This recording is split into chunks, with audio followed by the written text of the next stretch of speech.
Itong binili kong gitara, ano siya, ito ang pangalan niya, Donner. Kinuha ko sa Amazon.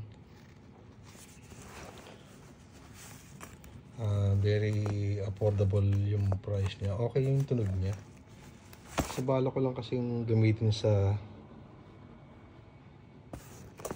break time sa trabaho. Medyo mahaba kasi yung break time sa trabaho. Parang nanginayang ako sa oras. Naisip ko magdala ng ano. Kasi kung ordinaryong gitara, hindi kasya sa loob ng sasakyan, masikip sa loob. Ito, portable siya, maliit. Ayan. Ito nyo naman. Maliit talaga ako. Pero yung neck niya, yung haba, standard. Meron pa akong isa, yung Yamaha, maikli lang yung ano nun eh. Yung neck niya. Ito mahaba talaga. Yung sa Yamaha kasi hanggang dito lang eh. Putol na eh. Iba yung ano niya. Baligtad, wala kasi siyang ulo. Ayan o. Dito mo ikakabit. Ayan, meron siyang itong gagamitin mong pangkabit. Dito, adjustment. Pwede na sa kamay, kaya lang pag medyo ano, mas convenient ito. Hindi siya nahuhulog. Ito, hindi nahuhulog. Talaga nakakabit dyan. May magnet to sa loob sigurado. Kasi kahit baliktad mo, hindi nahuhulog yun. Ngayon, ang problema, matagal ko na siyang ginagamit, mga 1 buwan na. Masakit pa rin sa kamay eh. Matalim. Matataliman ako. So, tumingin ako sa YouTube. Meron ako nakita. Palit siya ng nylon. Siyempre pagka kailangan meron siyang ulo, di ba? Ganito.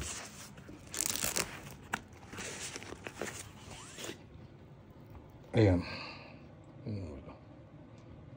So, meron palang nylon na ganito. Kasi yung Yamaha, walang ganito ay walang ball.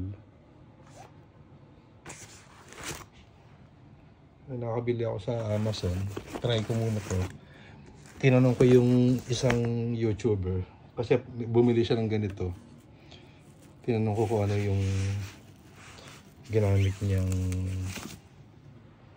strings. Ngayon, masarap yung ito yung ikakabit natin. Nakalagay ball end, di ba? Nylon ball end. Try ko muna to. Ayan, concert quality. Kasi yung isang gitara ko Yamaha siya, yung classic guitar na wala ding body. Skeleton din yung ganito niya. Frameless din. Pero mabigat yun, ito medyo magaan. Saka maliit talaga. Very portable. Kaya lang ang sakit niya sa kamay. Nahirapan ako dito. So ito, meron siyang ano, kaya ball end. Ito ang itataray kong gamitin.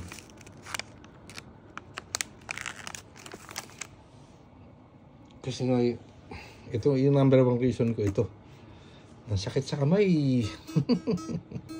Hindi ako sanay.